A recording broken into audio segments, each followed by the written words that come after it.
Hello. Hello.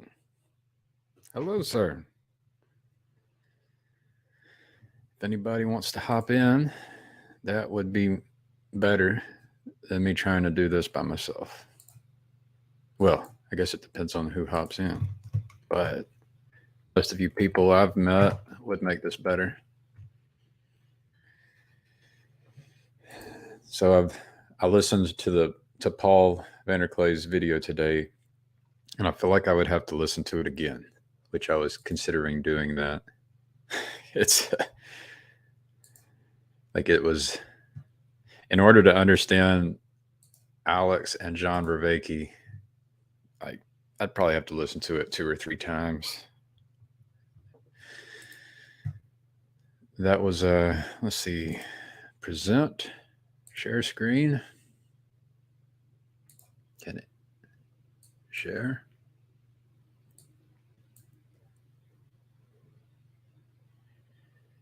And add. Yeah, this video.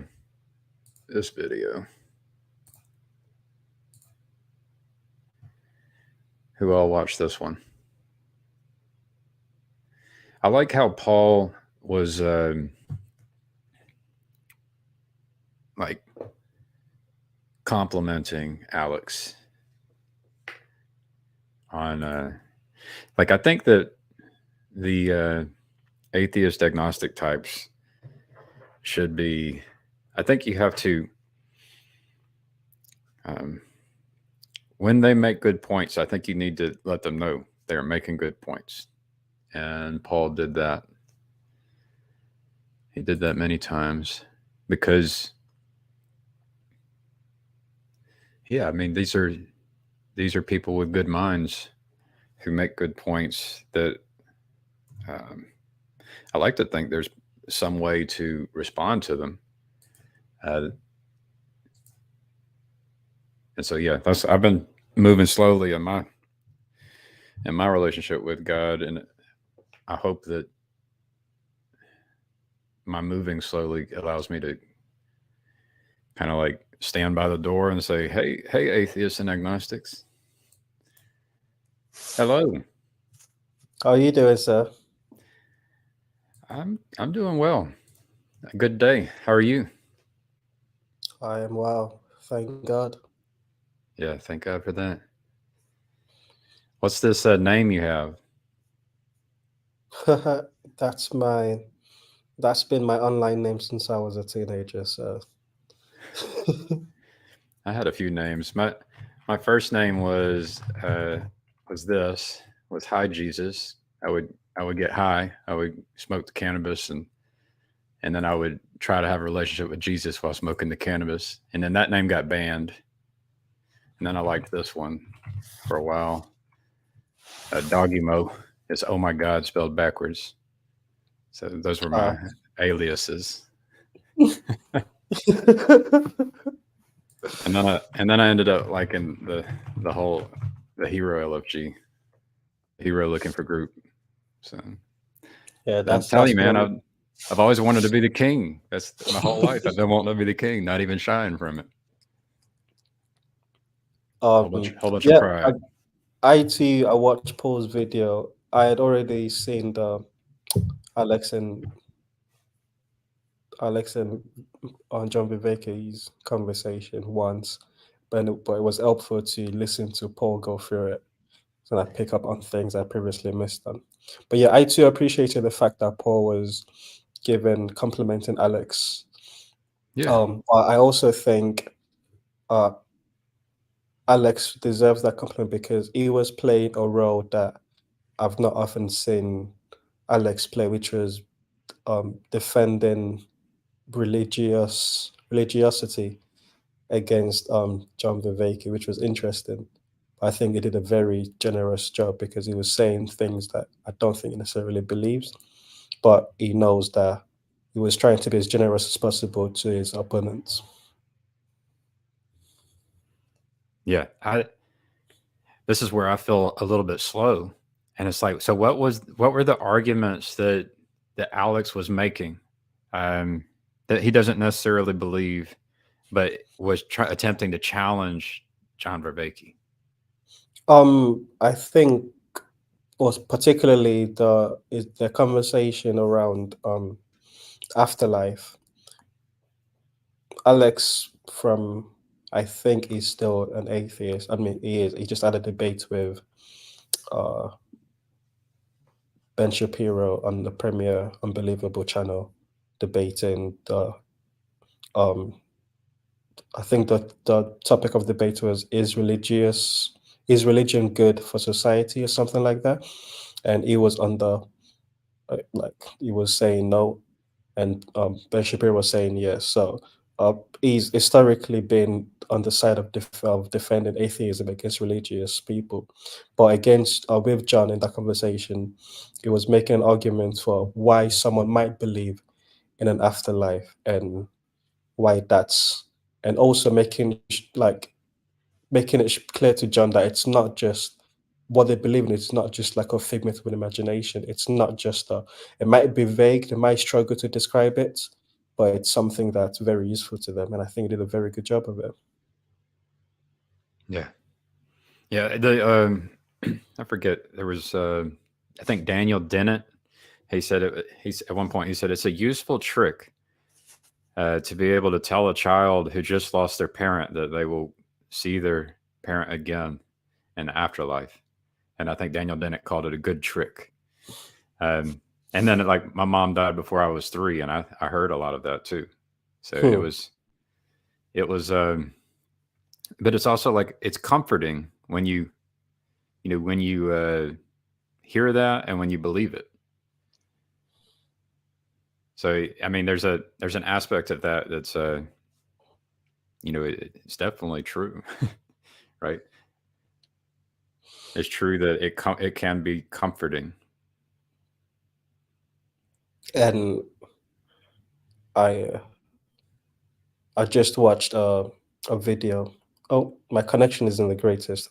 How do I sound? You sound good. It might be my connection, honestly. I am currently in a place where notoriously the connection is bad. So I hear you fine. all right, good. Yeah, I watched a clip of Eric Weinstein on talking to on the Rubin report, and the clip was something about the mistake that atheism made, and how that sort of led to the things they're always complaining about. But um, what that came to mind because as you were saying that, I was thinking, yes, it might be a trick, but if you take away that trick, what better thing have you got to replace it with? And if someone believes that, there's unless you believe it as well, there's a level of knowing that they've got about what they believe that you don't have, and it would be cruel to take that away without having anything better to replace it with, just for the sake of perceived truth. Yeah. I think you can go the other direction too. It's like if you believe that killing innocent babies while going out in your death will get you into the good place, into paradise. That's, I think we can agree that that one's pretty dangerous. So I think that the atheists make a good argument, and with that as an example. So you probably need to be careful about the propositions you put out there, and how you get there and how you don't get there, right? I think the point you just made is partly why Paul has been struggling to speak about Islam, and yeah, Well, it's go I on. mean, there's a similar. I think that you know, yeah. The I remember believing, like hearing a Southern Baptist preacher do the fire and brimstone sermon and saying, what I heard, what I heard is different than what was said, perhaps, but the way I interpreted it was, if you don't believe these propositions about Jesus, um, you will burn for eternity, something like that, right? And when you hear that, you're just like, whoa! It's like, that's your God, And so I think that, like, that's what like, this is the steel man of the atheist perspective when you talk about afterlife and God and Jesus, right? Like, is that what you really believe? So No, I think yeah, the gospel presentation in the last however many decades has been less than um has been less substantial than it could have been. And I think a lot of that from listening to Paul seems to come from trying to just play the hands the culture the people at the time were in dealt them, and trying to figure out how best to relate to a culture that was getting progressively less interested in deeper and more substantial, you know, concepts such as people in this little corner talk about, especially on channels like Girl Country. They can get into the weight of like what the resurrection, the like the depth of how all of this ultimately reflects around reality and what it means. But I think for the average person, they the the effectiveness of there's a bad place, there's a good place, and there's a way to get to the good place is such a simple message that the church stuck to preaching that over and over again without. I mean, it was effective for a period, but ultimately, people want something more with more meat on the bone. and then I think Paul kept making the point in the video. It's like, I think he was pointing out that there are people who drive without a license, right? And the way I heard that was, um, there are people who do get the license and go through all the steps, and it's like, and become authorized, certified. And there are people who are like, my 3-year-old self, being told that I'll be able to see my mom in heaven again. And so in that sense, there, like, the diversity of people and people's ability to, and willingness to go dive deep into what exactly are the true propositions is huge, right? So that's where my mind goes, is that, for some people, as keeping it simple, like, there's a good place and a bad place, and be good is good enough. And then for some people, they want the list of all the things that need to be checked so that they get so they get it, so they win, or whatever. That they have the list that is the one that is the right list. Yeah, I think currently my journey will sort of track along the line of someone who thought they wanted the list and wanted all of the to tick a lot of boxes, and then when combinatory explosion sets in, it's like, oh, this list just keeps going and going and going. At some point, I was resigned to, okay, what was that simple one that you guys were passing around again? I'll take that and just stick with it and hold on to this mere Christianity the best I can. Yeah, yeah. It seems, and what's interesting is whether or not it works. Uh, like, wouldn't it?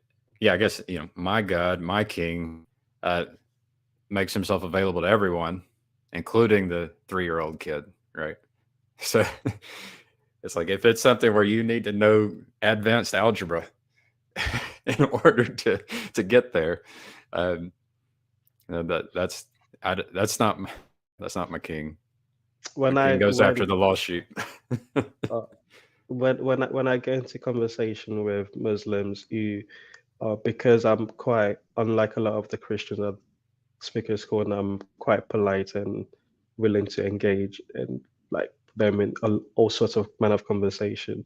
They are convinced that because of that, I'm going to become Muslim, and it's just a matter of time before I take the Shaheeda.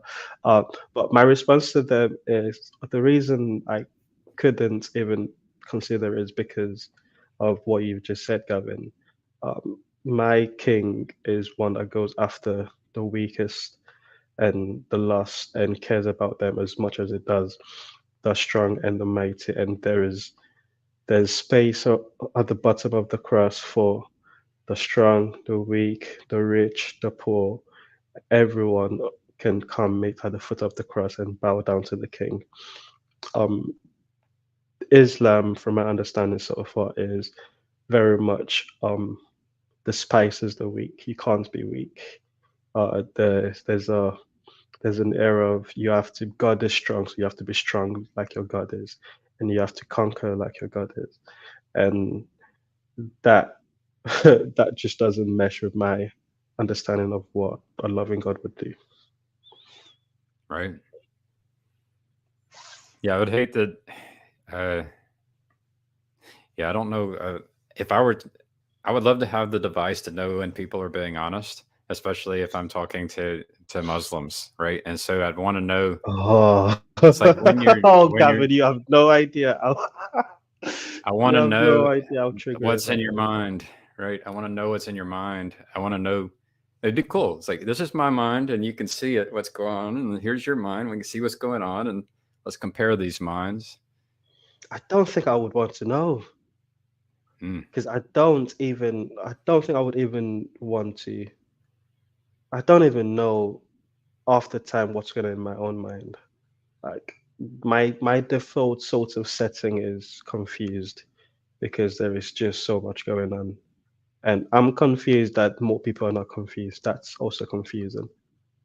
The owl is, which is why I love Chris Cow's ASO where it says everyone's just pretending and nobody know what's going on because that's ultimately what I feel is we are all a lot more confused than we are. And I think if I was to have access to someone's mind, I would know more about them than they know about themselves, and that would just be uncomfortable for everyone. And I wouldn't want that to be done to me, so I wouldn't want to do that to someone else. But yeah, it would have to be an opt-in thing. I do understand the allure of knowing when you're being lied to. But I feel like unless someone's really, really good at lying, which at that point, wow, I feel like there's a spirit where you can sense when there's genuine honesty in the conversation. And you can sense when a game is being played, even if you're not aware what the game is, what the rules of the game is, but you can tell someone's playing a game that that you've not opted into. And often the at in my interaction with Muslims, the more the dawahs who are the sort of the preachers, the evangelists, they've got a game they're playing, but it's very clear what the game they're playing is to prove to you why you should be Muslim. That's a very it's in the job description. Um, but in that game, the rules of that game seems to allow them to be a lot more flexible with um, facts and truths of the religion itself. Like they will, uh, it allows them to sugarcoat a lot of things that if you're not knowledgeable, you could be like, oh, that sounds good. But then if you check under the hood, you're like, oh, there's a lot more Well, murkiness here. well, I could identify as Christian now, but I don't check all these boxes, And so, in the same way, I wonder, it's like, are there people who identify as Muslims who do or do not check all those boxes, right? I Say, think that's majority. I don't think people yeah, like chooses their religion by checking boxes. I think that's reserved for just the smarty pants, which I am not one. Um, like the scholars, you are reading manuscripts and checking, learning Hebrew, checking, comparing. I think most people just go, does this work for me? Do I have I had an experience that I cannot describe? Oh, I have. Cool. I think with Muslims, there are a lot of a lot of my Muslim friends are this similarly to like the nominal Christians that I know who claim it, but very much are just living in the secularized West and playing that game rather than engaging the worldview. But there's levels, there's a spectrum of commitments, similarly to Christianity. yeah, Um, you can go as deep as you want, and you can go left, you can go right, but you can still claim Christian. And unlike Christianity, there's a lot less wiggle room in Islam. There's a cutoff point where you're either part of this sect, that sect, or if you're part of like 3 or 4 sects that call themselves Muslims are not considered Muslims by other Muslims. So they'll be like the equivalent of the Jehovah's Witnesses um, right. of the for Christians. There's like the whole love your enemy thing is like, well, that one's even interesting. With you bring up witnesses, you could bring up Mormons, you could bring up people who identify as Christians. There's a lot of people playing a game, as you put it. I love how you put that. Is there are different games you can play, and when you play that game where you're practicing loving your enemy, and that's a pretty serious game. It seems like an important one too. Dangerous game as well. Yeah, for sure.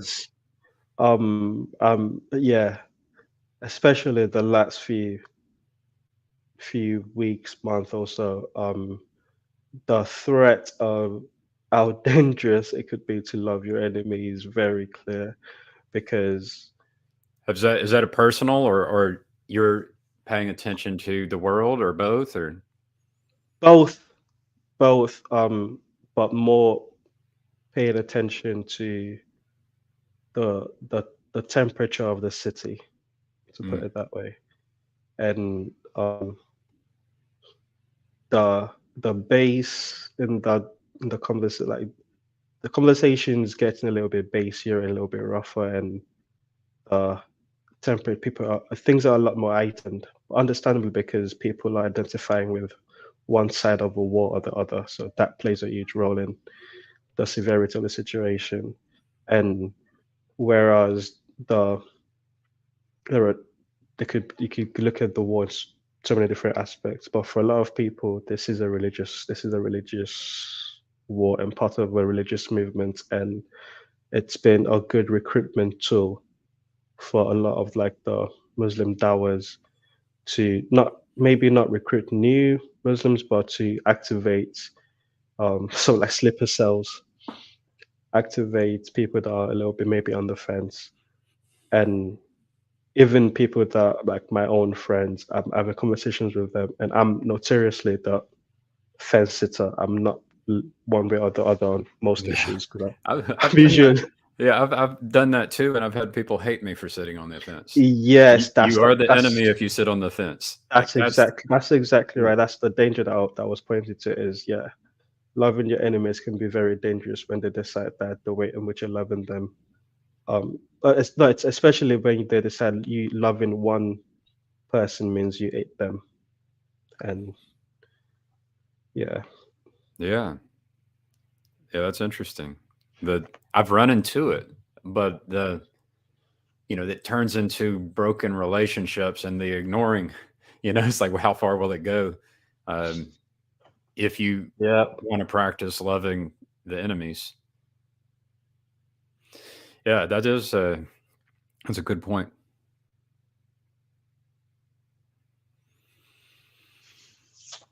I guess I heard Paul on his call. He also received a call, and he mentioned schizophrenia, and so it's like, how do you love people with schizophrenia? And there's so many different ways to love people, and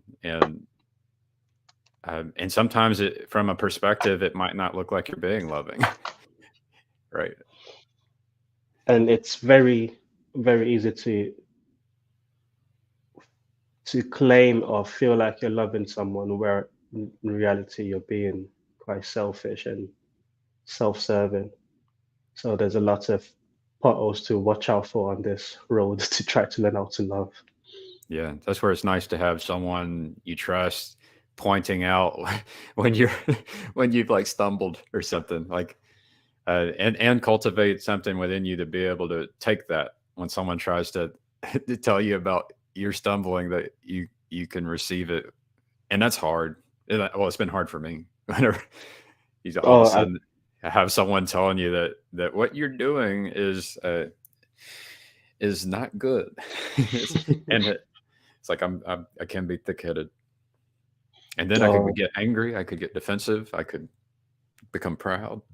Yeah, my go-to move is definitely to get defensive and point to all of the reasons why this accusation could not possibly be me, and then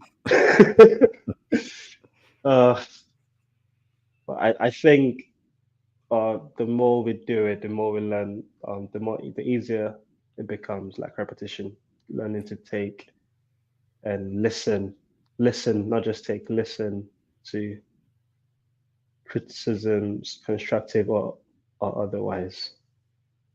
Yeah, it's practice. It's like you can practice it. And then, like, I think with my wife, at one point I had to tell her, it's like, I want you to help me. And then, like, the next day she tried to help me, and I'm like, I don't want you to help me like that. And so I have to remember that. It's like, I asked for this. I asked for her to start helping me. And so whenever she says these things, and tries to help me, I need to make sure that I am encouraging it. Or else it could cut off, the people who would help you. If you mistreat them, they're not going to help you anymore. If you lash out at them, or if you ignore them, or say things that say all kinds of mean things. That's one of I can say some really sharp. My words can be very sharp, and cut off ears and make people cry. There was a story. I ended up using words, and I don't even want to say who it was, but the guy wanted to kill me with a baseball bat because the words I had said. It's like, man, these words. And then in my pride, I would say, look at him. It wasn't my fault. He had no self-control. So yeah, I have some gift with words that I can make people very angry. I've got a friend like that. And she's that gift, as you put it, and I think it can be a gift. Yeah, I think I need to realize the medium in which I'm speaking and not For say sure. too much about it. Yeah. That's an interesting point too. That, like, what can how comfortable can you get, and how comfortable should you get? So, like with my wife, that's whenever things do get dangerous, is when I get really comfortable. That could happen here. We're in this arena here, and if we start getting comfortable, it's like, before you know it, you could say something you regret. Yeah, there's Hey, the McMo. dangers. Sup, McMo?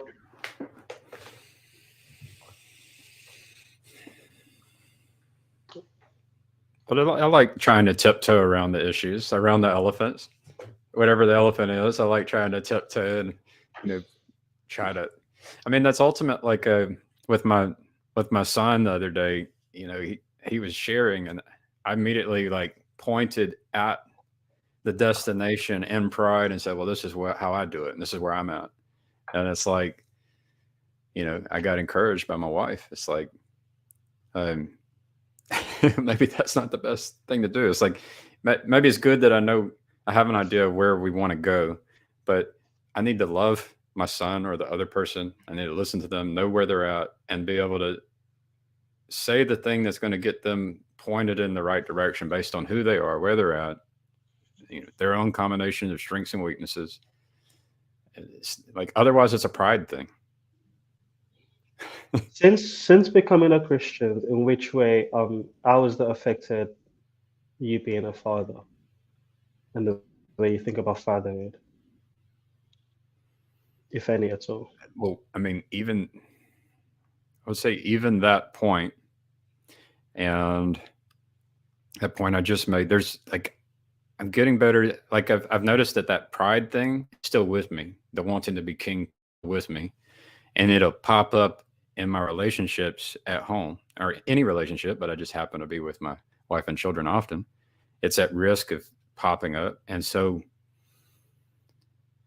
I guess the weirdest thing is that I wasn't raised in it. And so I wasn't raised talking about this stuff and hearing people talk about all of this stuff and having someone try to, or having someone try to basically help me get closer to God.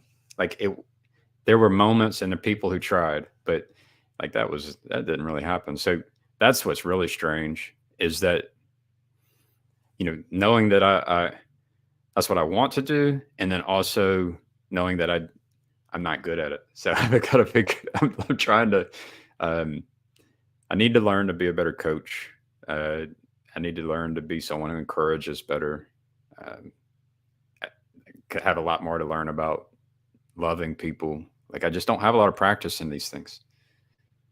So that's really what it comes down to. It's like I've begun to even notice, like I've felt the peace.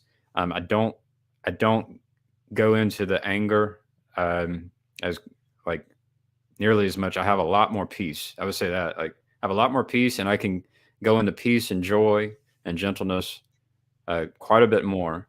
But then I just lack practice with these I love other things. I love the fact that you acknowledge that that desire, that pride, the desire to still be king is still there. And no, because there's often an assumption that it's a quick fix. You repent, you turn around, and then boom, smooth sailing. And that's one of the that's like we were speaking earlier about, good plays, bad plays, pick one. That's another one of this. I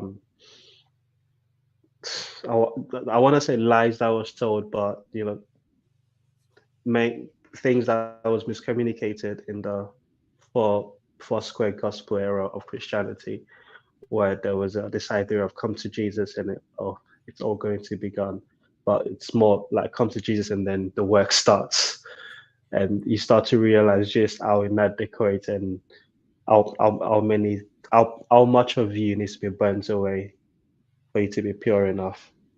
I mean, the whole thing of the path, the narrow path and the wide path comes to mind. So like you take steps trying to stay on that narrow path carefully.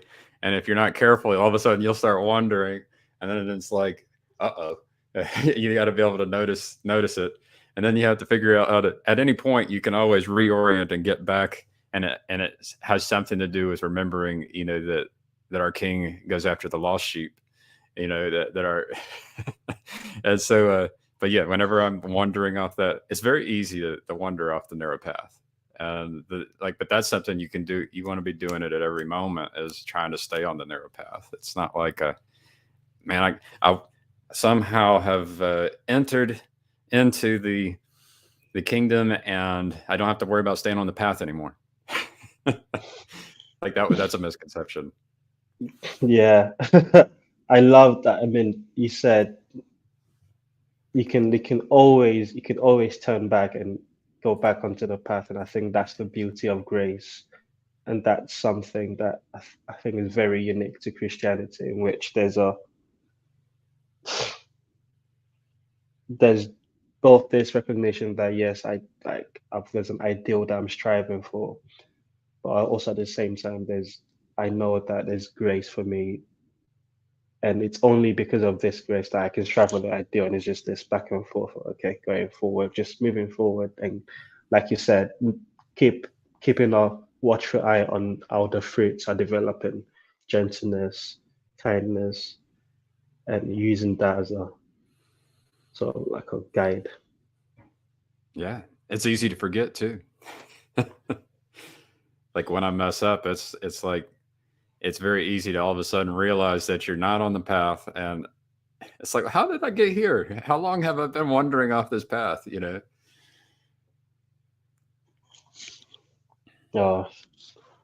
I spent like 2 years thinking I was still on the path, and then one day waking up and like, oh no, I couldn't even tell you where the path was. I don't know what I've been doing this last few years, but even then, you can still do this. Begin a self-sacrifice process. Well, there's a part of this thing that is a little scary because, eventually, like, the ultimate narrow path is like, it's like I suspect it could end up leading to, being tortured on the cross, right? And, I can see that. And it's just like, I do have a trust that, I actually can see where it'd be good. But with hesitation and a need for trust that it would happen at the right time, right place, and only if it was part of the plan and was good. but yeah, I'm very cautious about that. Like I don't really want to be tested in that way. I don't really want to, not right now at least. I don't want to go through the pain and torture and suffering and death. It's not what I want. I couldn't tell you how relieved and reassured I was when I found the verse that talks about God not giving you more than you can handle. And yeah, I was like, oh, that took such a level. Okay, so if I have to face it and I can handle it, doesn't make handling it any less difficult, but it gives me this this reassurance, like, okay, God is still good. I'm not on my own here. My problem is I've had a dream where I was like face to face with Jesus. This was years ago, and we were being like tortured and I'm like, and that's in the back of my mind. It's like, I worry that I could handle it. I don't really like, that does not sound good. Nobody wants to be Pick up your cross. No, but there's one of my favorite memory from the Chino conference was even before the Chino conference, when I met up with Andrew after and went to get his Coptic tattoo for the Coptic Orthodox Church, and in Egypt they're being heavily persecuted, the church over there, and that mark could be a death sentence in Egypt. And Andrew looked at me dead in the eyes, and I asked him how I felt having a tattoo, and he said, I'm ready to die. I'm ready to die for this faith. And that's that level of confidence in your belief, in your worldview. I think that's what's needed. Yeah. But it's easier said than when it's if you have a vivid imagination, if you have a vivid imagination about how bad it could possibly get, and like the story of Stephen, like if you're being stoned to death and you, can you not only be stoned to death and then also still have love for the people throwing the stones at you? Like, can you do that? So it's not just about dying for this faith, but it's also, can you die while loving that person who's killing you? I can confidently say, if you see me loving and praying for people whilst they're stoning me, just know that's the Holy Spirit. That was not me. If it was up to me, that is not the words that are coming out of my mouth. I think there's something to that. Like this whole, I mean, it seems like like the ideal is to be a vessel for the Holy Spirit. So and when that happens, it's kind of like you then become connected to this eternal Holy Spirit, which can be in all kinds of vessels, conspiring together, right? It's so yeah. I mean, I can see that what you said. And that's That's I mean, that's still, kind of where we need to. I think that's where we should want to be, right? At oh each yeah. moment, that like while we're on that narrow path, it's where we should want to be. Yeah, there are times where it feels almost like you're in the like sort of the flow state where these things are just sort of flowing through you, and then other times where it's really takes work to just get an ounce of just show someone an ounce of grace.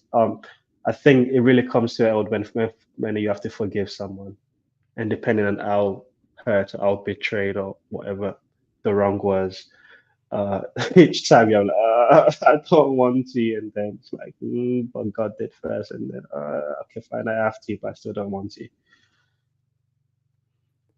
One thing I've noticed, and I don't, it's almost like I'm tempted to think it's some kind of a gift, is that I've noticed just when I'm give attention to certain individuals, I've noticed it with a few. It's like, man, there's just this kind of feeling of the outpouring, deep, unconditional love combined with the um, even a sorrow. Hey, Michael. Oh, And so, and then I'm just wondering what that is. Like, why has God given me this? I haven't learned how to use it yet, but I'm getting some kind of a sense that I've never had before. you can put it on the skinny one so people don't see how dirty my garage is. That's a man's workspace there. Boom. Yeah. It was a lot cleaner at one point. I promise. Yeah, sometimes we clean our rooms and they get messy again, right? Yeah. Oh, yeah. I don't know what to do with the extra sense of when that unconditional love it's combined with a bit of sorrow. Like I'll have the feelings like they've gone through something very difficult, and God loves them and felt what they went through while they were going through it. And it's like, so I've been feeling that occasionally. I was in the shower the other day and I just started bawling because someone crossed my mind, and it's like, oh, they've had such a difficult life. Some people have had it so hard. And then those people, like, it's very easy. Like they'll end up being very kind of, I think it's very hard for them to kind of become vulnerable, and they'll end up acting certain ways, and they'll be perceived as like rude or unkind or, all kinds of words. And it's like, the truth is that, man, they were hurt and they're still hurt. There's a lot of people like that. Yep. I don't know what I'm supposed to do for them then. I mean, I don't know. I think. Oh yeah, I struggle with that. Like I feel like I've gotten so much better at like empathizing with other people's like viewpoint and like putting myself in their shoes and stuff. But I'm not very good at the like part of reaching out and knowing like what do I say or do I say anything. And I mean, if I don't say, most of the time if I don't say anything, they have no idea. Like, so they have no idea that I have an opinion. So that's why it's like something that I've been like just this yesterday. I don't know if either you guys saw it. I put it this little, just like short 1-minute video, because I had come across a podcast, like 2 episodes of this podcast, with a girl that I went to school with at the same like ministry training school, and she had like a really bad experience there. I mean, I wouldn't say, like, I thought, I was like, well, that was kind of a waste of money. I didn't, it's that little one that says, watch this interview and let me know what you think. So I'll play it. Do you want me to play it, or do you want to just say it? I mean, I'll just say it, because it's just, Yeah. if you click on that, the links to the other ones are in there. And so like we were, this is somebody I was like actually somewhat of friends with, we just like, they didn't encourage boys and girls like being friends with each other or whatever, but we were in the same like mutual group of friends, and like we got there on the same day. And so like, as I was listening to her account, everything that went through, she went through there, and it was very interesting, because like, she just had a totally different experience with a lot of the things that were going on, and basically it was like a place that was supposed to give you like spiritual formation. It was like, and I mean, I think one big difference is like, I had come growing up in a household where my dad was a pastor and the faith was always present, and that was, I was going there to learn how to get the tools to like enter the ministry. That was what I was coming from. She had basically become a Christian like sometime in the last year prior to her going there, and for her it was very much like just the basics, the building blocks of her faith. She had no experience prior to that. And so, like my experience was, there's some weird stuff and whatever, and I would hear everything that we both heard, like if it was in classes or something like that, I would filter through my lens of like, well, that's one way of, looking at things. I'm not sure, because it was a different like denomination and type of church from my father's church. So I already went there knowing like, I'm probably not going to agree with everything, or whatever. But I was always filtering everything through like my experience. And she was basically just like, give me the words of knowledge, like everything they said. She just took it like hook, line, and sinker. And there was a lot of people that were probably, I would say, well-intentioned people who were basically regurgitating things that they had heard, and maybe they had heard it from more mature, wiser Christians. But then, when you always have the problem of like, the thing you're saying is going to be mapped onto you as a person and how you live your life.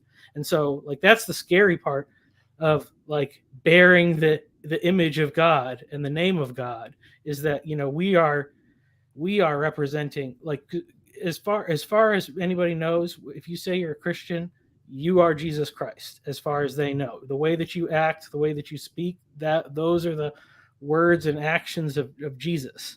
And so, which is scary, because obviously none of us,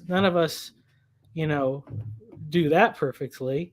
But hopefully on our good days, like glimpses of that come through.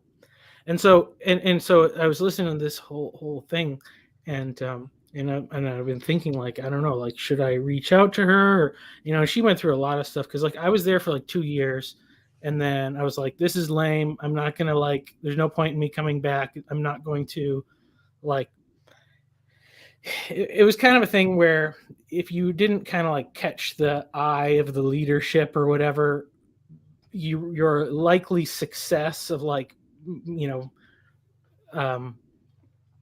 like doing anything productive out of there was low. Like the most successful people were the people that basically stayed there and just started working for that church and that program. It was very self-perpetuating. It didn't really do a good job of training people to like go work somewhere else or anything like that. So I was only there for a couple of years. She stayed for like 10 years. And so everybody, like, she didn't have a, family community back home. All of her connections were there. It was tied to her housing. It was tied to her income. All of her friends, everything was all tied into this one organization. And when she was questioning if things were being done the right way, or if there was inconsistencies or anything like that, she was always having to, like, I can't say anything because I'm going to, like, if I displease the people, yeah, and then you get kicked out, and literally she would be homeless, and so basically over a long period of time, she was kind of able to get a little bit of get some part-time jobs other places, and kind of transition out of there, but like it was like a really hard thing to do. It was weird because I had a sort of similar experience with where I went after that, so but it's interesting because, like, at the end of the thing, she was saying, like, she had to go through therapy, and like she would have like panic attacks anytime she like went into a church, but at the end she said, like, she forgives all those people. And so, like, the guy that was interviewing her, he was like, he was on a reality show, and he had a traumatic experience being on Love Is Blind, and so that's like the basis of him starting a podcast. So it was like, okay, it's like the first little bits I was listening to, I'm like, this sounds very like whiny. It's just like, this is privileged people like sounding very kind of pathetic in their complaints about how they were treated or whatever, like, but when I went through the whole thing, like, she definitely had a lot of like crazy stuff that happened to her because like they were really excited because she was saved out of nothing, and like her life was terrible, and now look how God's like delivered her. And so they basically, like, she was a charismatic person, and they basically took advantage of that and like put her on stage as like, this is an example of like somebody that should be followed. And like, so she was like, they're like recruiting other students and being like, you should come to this program because look at her, like, look, she's like, she's amazing. And like, no one was paying attention to what was really going on. And as she was recounting her story, it's like she was just really trying to apply a lot of these like techniques of the faith, and that's how they were like being communicated to her. Like, if you do this, like, God will reward you in these ways. And even to the point of like, she was getting paid like $75 a week at one point to be like on staff, like, and she would tithe $7.50, like, because you have to pay the tithe. And like, like it was just very clear. Like, I think if I had spoken to a lot of those like pastors and things that were saying that, they probably could have given like nuanced answers about those things, but she didn't think through that, or she didn't think to ask those questions, and they didn't present them. And so like they didn't understand like how the way that they were presenting it, how it was being like received. And so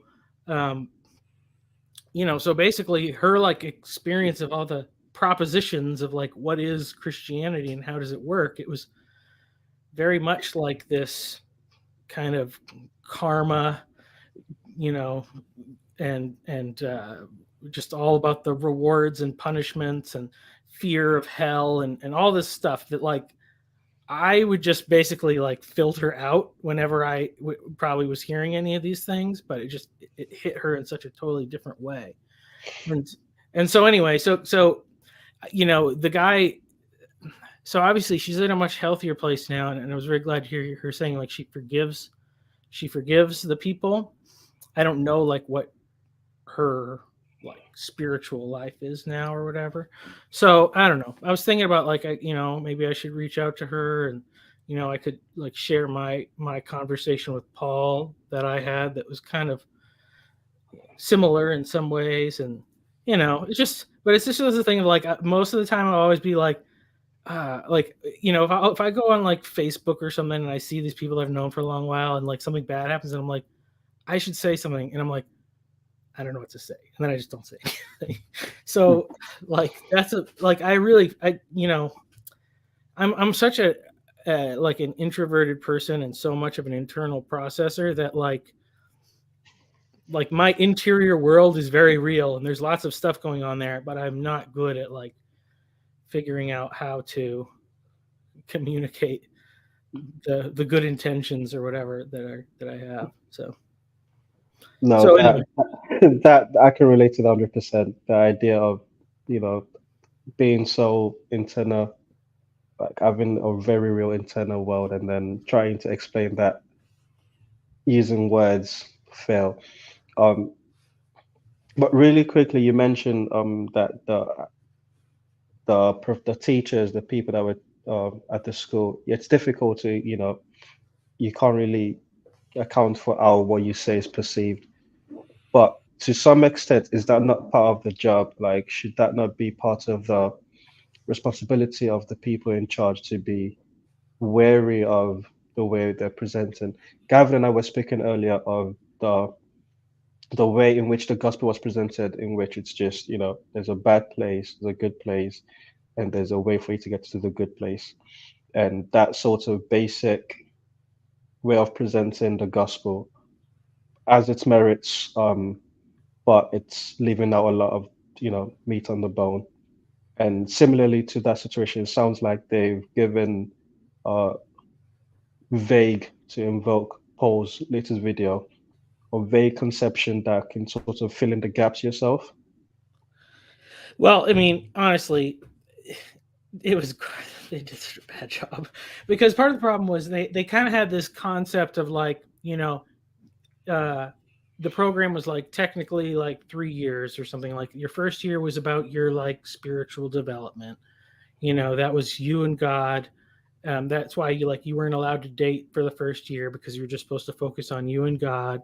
And then the second year was supposed to be about like leadership in general. So you'd have like some opportunities to like be involved in things with like the first year students.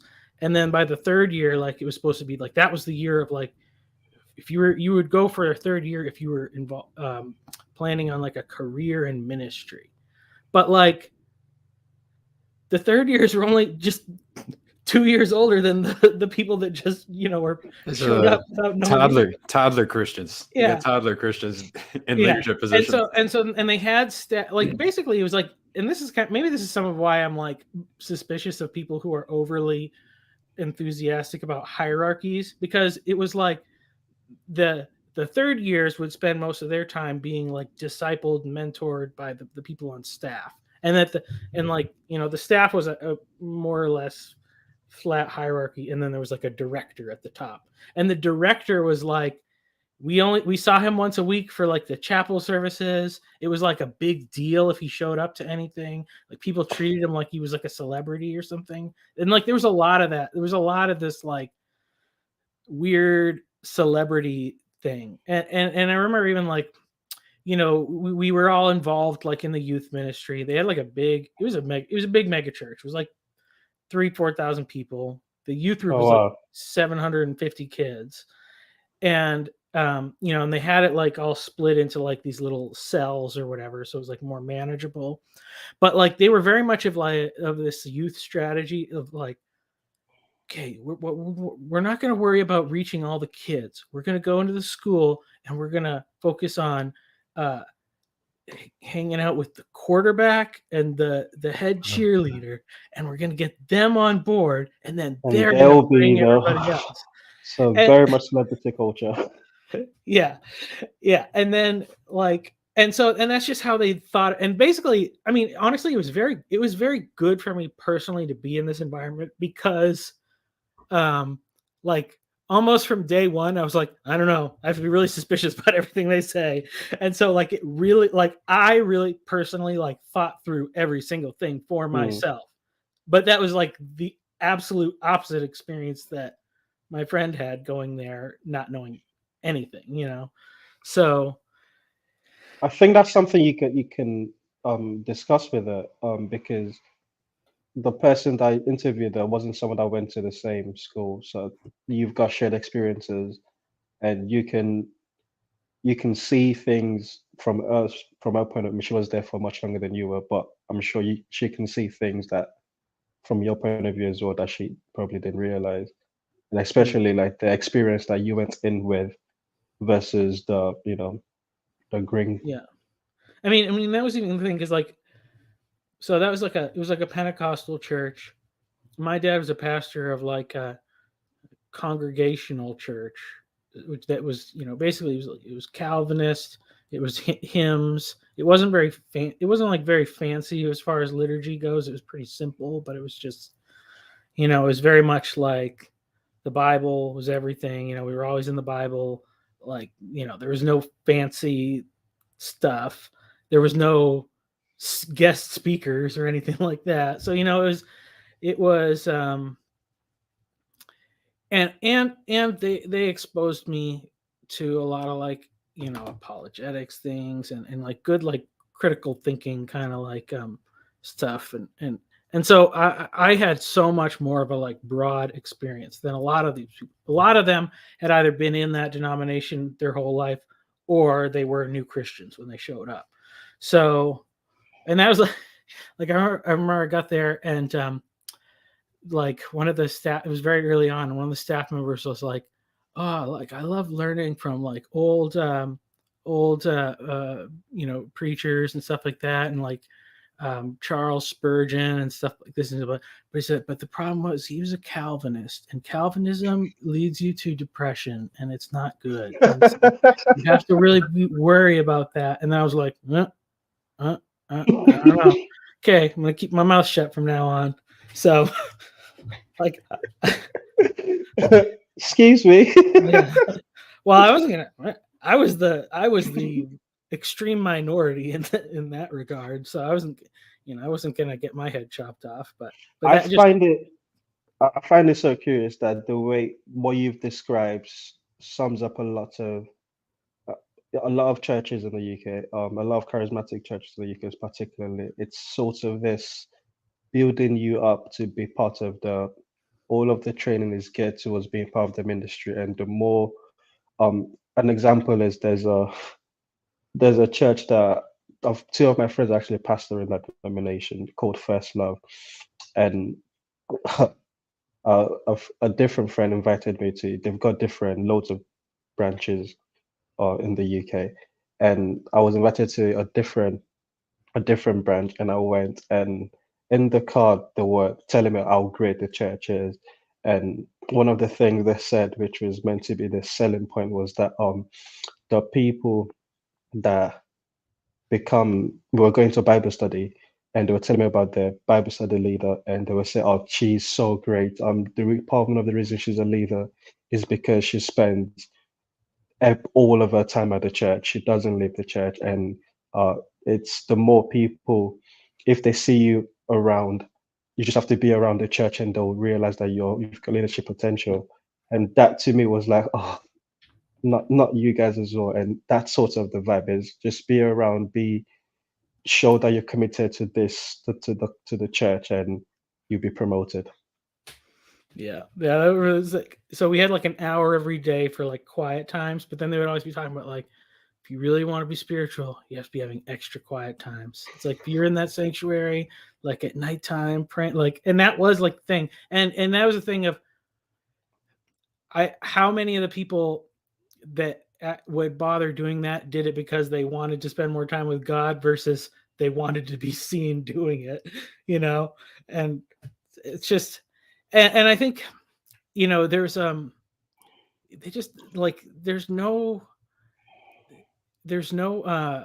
like concept of like the suffering, the theology of suffering, like emphasis on Jesus suffering, or like, what do you do with the book of Job?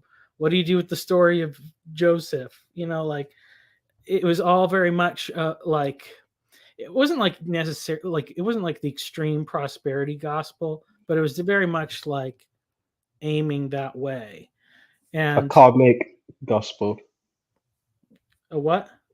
karmics you give what sowing and reaping Oh yeah, type thing. karma, yeah, like that, yeah, and that's why I say, like, it's a lot of like the technique was emphasized, like, and you want to like get the principles out of the Bible, like, it's just it's weird because like when I was listening, I'm like, oh yeah, people think that way. Like I'm so like detached from it now. That like it's hard to remember like that there were people who really live just within these very specific like types of Christianity, and and honestly, they're usually pretty suspicious of like other types. So there's no incentive for them to go learn about like what other denominations believe or whatever. I think that's kind of like the good thing of the internet is it's kind of breaking down a lot of those walls, and you know I think that's going to be good overall. But Yeah, I agree. But I'm usually good at fitting into all sorts of different denominations and churches yeah, until they start getting suspicious of other denominations. And I'm like, oh, I need to go check them out. Then what have they got to offer? So that's my usual journey through this. yeah, mostly it's just, I mean, like this is even just uh with the guys that I do like a men's Bible study with. I'm like the youngest one or whatever, but it's mostly just Catholics. Like, are Catholics Christians? Like, it's just, yeah, I think a lot of them are. Like, I mean, I don't know. Like, Yeah, they still say, like, you mean they still say Jesus is a savior. They just have add-ons or whatever. I don't know, but yeah, yes, but 16-year-old me was very suspicious of Catholics. Because that's what I was brought into. Yeah, yeah, it's very strange how like this big divide still in a lot of churches is still a real thing, and then that, but yeah, like I think like you said, the internet's just sort of breaking a lot of this things apart. yeah. And I mean, I think and I think I was kind of like because there's like this kind of trend, or at least we see like in this corner of like um people who are like evangelical and they deconstruct, and then they become either like, when they come back, it's either like orthodoxy or Catholicism, and be like, oh, like they're going over there. And then I realized, like, so where I grew up in New England, there's so many Catholic churches, like it was all Irish and Italian Catholics, Right. and like here now in Texas, and every Hispanic person grows up Catholic. So every time you go to a Protestant church, it's always full of former Catholics. So I'm like, oh well, I guess it's kind of fair. Like we've been doing it for a long time. I guess it's okay. It's like a trade. Honestly, well, the thing is though, because I know that, and I think some of the, these people are going to go in there, and when it's new, they're going to be like, especially like the ortho bros are like, orthodoxy has all the answers, until they're going to like get there, and the priest's going to say something, and they're going to be like, wait a minute. I learned this in Sunday school, and the Bible says it, and it doesn't seem like you're right about that. So, it's going to go both ways. The churches they're all going to Yeah, change. I'm trying to remember, was that Sally's on that had the conversation with Paul where she Yeah. was a Protestant and then realized, oh wait, I'm still going back to the Bible. I'm still a Protestant. Well, I mean, that's the thing. It's like, if you're just as long as you're like making a choice because you researched it on the internet and you picked, like, that ability was basically brought to you because of the Reformation. Yeah, You're welcome, also, bros. But then it almost makes me weird because I'm like, I really feel like I should stay. I mean, I agree with the Protestant kind of thing, but it's like, this is the way my parents raised me, like, and I want to honor them. Not like I believe everything exactly the same as my parents do, but it's like, well, that's like the reason why people stay being Catholic or Orthodox or whatever, because they're like born into it. So I don't know. It's just weird stuff. Yeah, when when I first, started taking my faith more seriously, it was through the Peterson Peugeot thing that sort of stamped it, and I was convinced that, oh yes, the Orthodox is definitely going to be where I end up. And then I went back to my charismatic, uh, Pentecostal denomination, and I was crying at the first string of the guitar. So I was like, yeah, this is me. This is Yeah. just gonna stick it out here. And Well, the more I listen, that's my the main more, thing. They're not going to let me play guitar in their liturgy. You know? So, yeah, yeah. Indeed, Luke, born this way. Or Gavin's disappeared, and he's the one that started this. If anyone feels like joining in, please don't be shy. yeah. So the Dawa guys are going crazy over there. Yeah, and I think rightly so. If I was a Muslim, this would be a great time to be going out and recruiting and spreading the message, because there is a real war on the ground that to a lot of them is a spiritual war. Yeah. Do you think that it's capable of being reformed, Islam?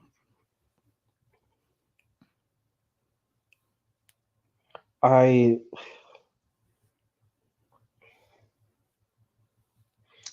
it's the least, apart from of the three Abrahamic religions, probably the least resistant to reform in the secular modern, like Christianity easily adapted to secularity. I mean, probably because secularity came from Christianity, but so did Judaism.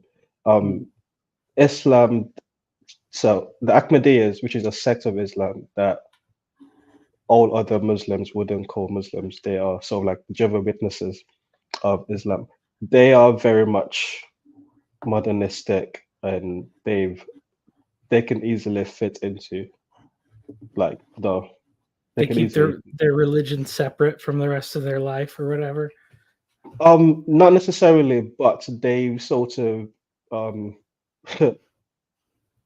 moved around the Quran in a way that sort of fits in with the modern science. Mm. Like they're very big on science proves the Quran, but reality they fit in the Quran in with science. But they could fit in as far as the Sunnins and the Shias. Uh, they've got deeper battles that they're fighting that Yeah. secularity sort of clashes with. So in the UK, the argument for Islam is Western civilization is failing. Christianity and Western civilization are both failing. Uh, they're no longer having kids, and they are godless. They've got gays and trans, and this is proof that Christianity is false, and proof that Islam is the true religion. Because the reason all of this is failing is because of the Trinity. It's too confusing. These are the arguments that this is like why you should be Muslim. But what's funny is that a lot of a lot of people in this corner even are saying Western civilization is failing. Um, the A lot of the institutions are failing. So their message matches with the not the mainstream but the fringe message. So they've got that going for them, and their solution of becoming more traditional, is how they would put it, uh, is also something that some people like in ARC were promoting. So their Yeah. message is very, very timely, which is why they're having a lot of success. Mm. But Christians are doing a very bad job arguing against them, because Christians are arguing uh, both against secularity, which is the Islamic point, but also against Islam. But the Islam is just saying, no, we want to be as radical as possible. An example is uh, 10 years ago, they would not admit that, yes, they want to kill all the apostate and and things like that. But now they're readily saying yes, you have to cleanse. Like if you don't cleanse, you get a mess like the trans movements. Mm. Yeah, I did hear. So, do you watch David Wood? Because I know you see David Wood. He does all sorts Yeah. of stuff. I mean, yeah, I said I don't like watch it regularly, but I just happened to see one.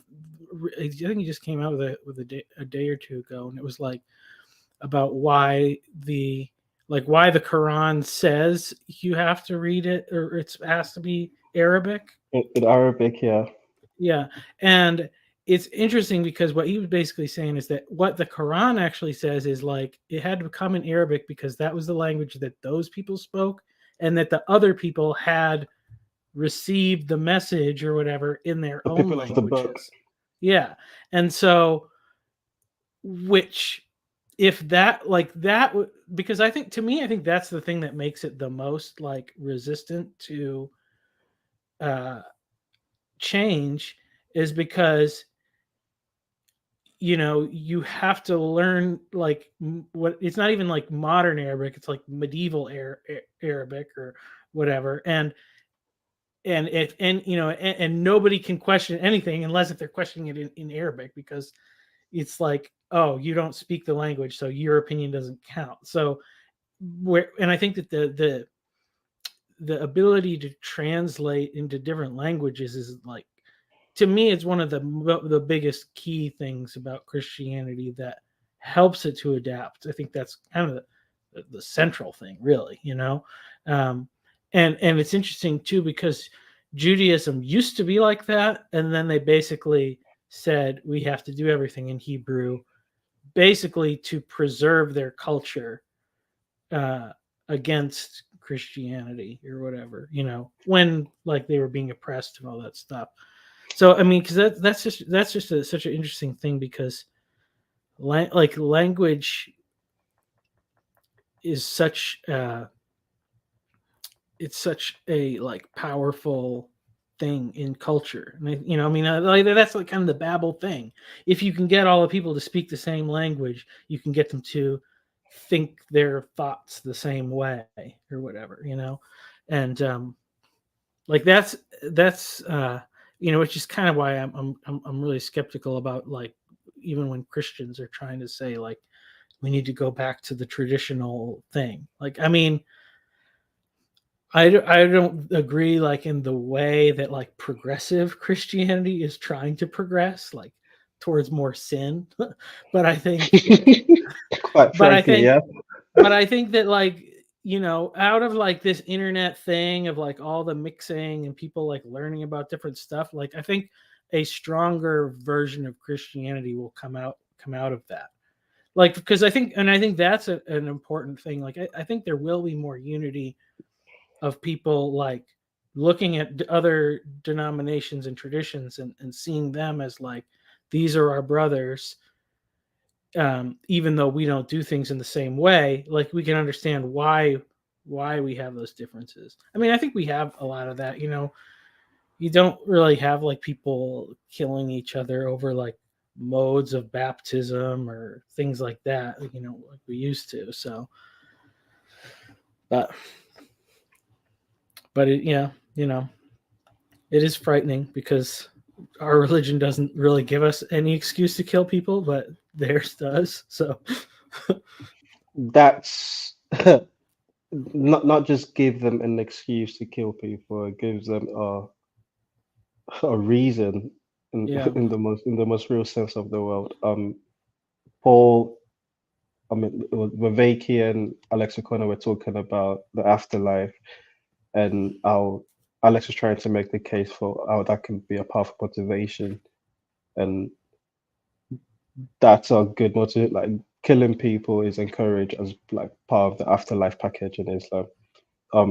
But saying that, like similarly to Christianity, where a lot of people can say they're Christians but not really know the depth. I've got a lot of Muslim friends that I know more about the Quran than they do, because they're just practicing the rituals and not really paying attention to what, like you said, the Quran is read in Arabic. Most Muslims, especially in England, don't speak Arabic.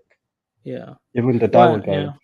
I was thinking about that too, because when you guys were talking about that, like, or even like, because in the New Testament, there's these sections that they say is like it was like a creed or whatever, like in First Corinthians, where Paul talks about like, Christ was crucified according to the scriptures, and he died for our sins according to the scriptures, and was raised from the dead according to scriptures, and he was seen first by the 12, and then all that, and like, so that like little thing or whatever, and and there's other ones where they're saying like these are like the little, like those little creeds, like that's what like passed around first before like they had any of the written books. Scripture.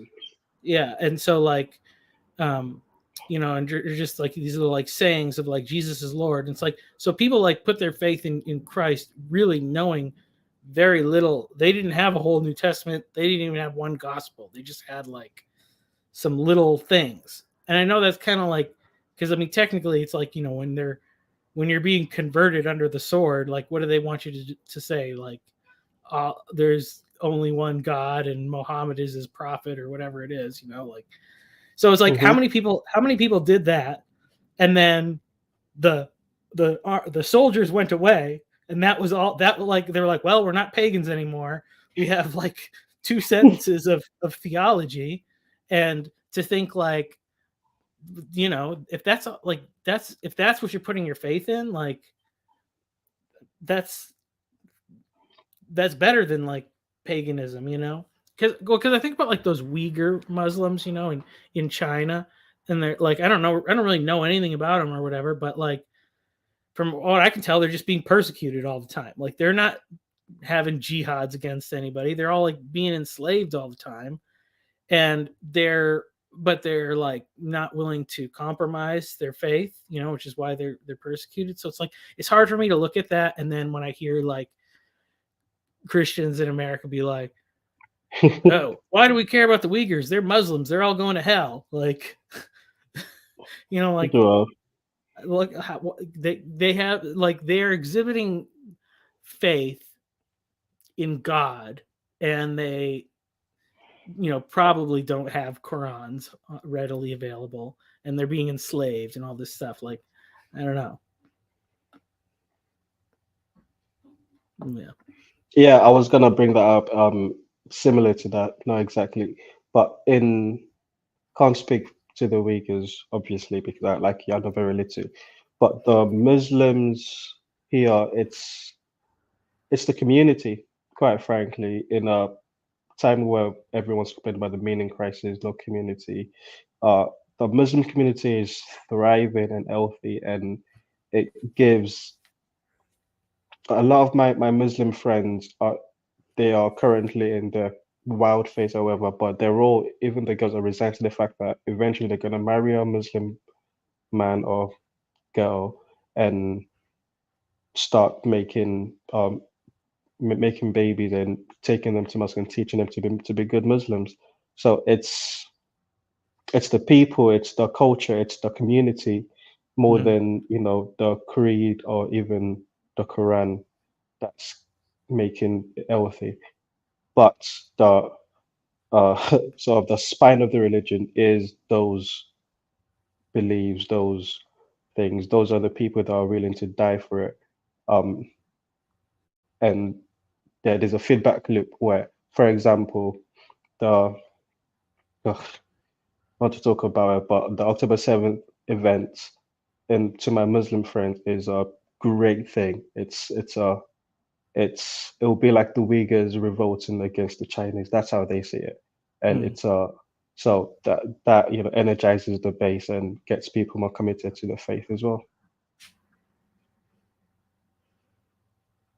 Yeah, it's crazy how like the framing of the stuff changes so much of it, but like, and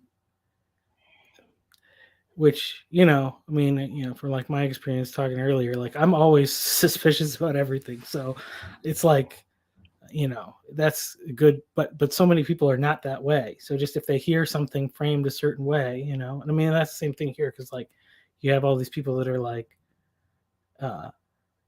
like the message of like the Palestinians being the victims or whatever is like so prevalent or whatever, and it's like, you know, and I was hearing some things is from Michael Brown has a book about like anti-Semitism in the church, and he was talking about the like whole Palestinian situation in there, and like basically all the other countries are like, we have to leave them there and not help them so that they like put pressure on the Israel situation. And so it's like so it's like, yeah, they are like kind of victims, but they're not really victims of like the Israelis. They're victims of all the other Muslim nations that refuse to let them in and want them there to like cause trouble. And it's just, it's pretty messed up. The one thing that's being revealed again and again since this old internet business is that there are so many different perspectives, and the idea that we can just have a fact and go by fact is preposterous, because with every fact comes a myth, and the myth differs from person to person or group to group. And I think the task ahead is trying to navigate how to bridge all this perspective in a way that we can make sense of reality once again. So what's the answer? Jesus. Okay, yeah, I agree. I was taught that in Sunday school. Reflex.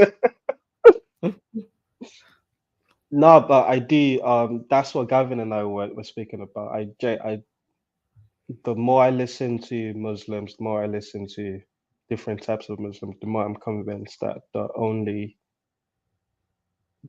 place big enough for all this different perspective to collide is at the foot of the cross. And the Christian story is allowed as the most breadth, width, height, depth that can encompass all of this different words, because it's, yeah, Pedro talks about the hierarchy, top and bottom, it covers it. And you can have sympathy for the Palestinians, and truly hate the pain that's and the suffering that's being caused, whilst also recognizing that things are more complex than just good guys, bad guys. Yeah. Good guys, bad guys that's what I kept I was talking to Yosef or whatever one time or whatever, but because like that Cain and Abel story, and I feel like that's the big temptation, is always want to reduce it to good guys and bad guys, and then that's like that affects the way you read the whole rest of the scriptures, and it shapes your whole worldview or whatever. And I don't really think that that's what it's about, like trying to make Cain like the ultimate bad guy is a stretch to me, because it really seems like more or less he repents, and like God puts that mark on him to protect him from harm. It means he still has a purpose for him. But like, that's like right in the beginning, if you kind of start framing every other story about good people and bad people that way, even the Bible, you're going to read it in a different light. So yeah, I think we need to understand, and I think the Bible depicting the earth as the battleground between good and evil is a pretty good way to understand, and like taking that even deeper, the fact that takes place in my own heart, your own heart, every individual's heart, and that's where the wrestling starts. I think that's the best solution to all of this good guy, bad guy. So the good and the bad resides in me, and I have to wrestle through it. Yeah, and knowing, like, I mean, yeah, that's why really you have to You know, because I remember it was actually like while I was making a video and I was talking about I don't know if you saw this one, it was a long time ago or whatever now, but Jordan Peterson, he was talking to the native artist that he's friends with. He's First Nations or whatever, Canadian. Yeah, that sounds vaguely familiar. I don't know if I watched Yeah. that. Sorry. So he talked about how like his experience was that he was in this Catholic residential school that they had, and he was molested and abused, and like all the kids were or whatever by like the priests and the nuns and stuff. And so, and like, this is just the thing of like that he was like, I don't want anything to do with that book of theirs. I don't want anything to do with that Jesus. And like he kind of healed, his like wounds were healed by him like reconnecting with his tribal religion or whatever. And I was just so upset, just because the thought of that, like, that people are like, I mean, basically it's that thing, people who say like, I represent Jesus, and then they do the most awful thing. And like, and then people are, I don't want anything to do with Jesus. Like, like that's the devil's work right there, And even I was like thinking like, I was talking, I was like, how, like there's no excuse for like that. There is no excuse, but like, can you even forgive those people? Like if anybody's got to be in hell, it's got to be those people. And then like, as I was saying this, like the Holy Spirit like spoke to me. He's like, are you sure? Like, you going to send them to hell? Like, why did they do that? Like, and it's thinking like, well, and then just thinking like, what possibly could have made these priests and nuns engage in that behavior, if not that they had probably been taught it, through their own experience. And the people that did that to them probably were taught it through their own experience. And it's like, how far back did that trauma go? And, like it ended with that particular person there, wrestling with it and all that stuff. But it's like,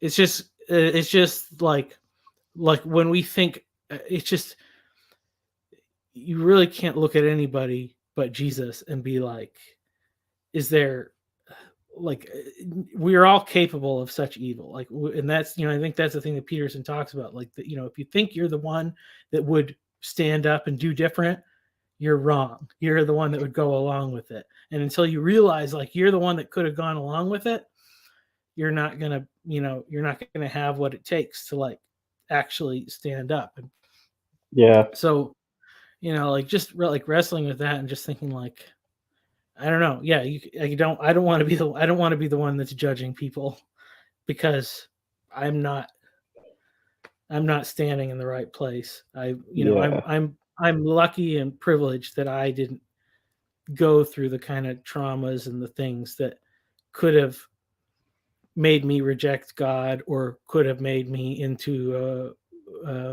somebody that abuses other people or whatever. Like, there's nothing innate about me. It's really because of God's grace and the circumstances of my life that I'm not in that position.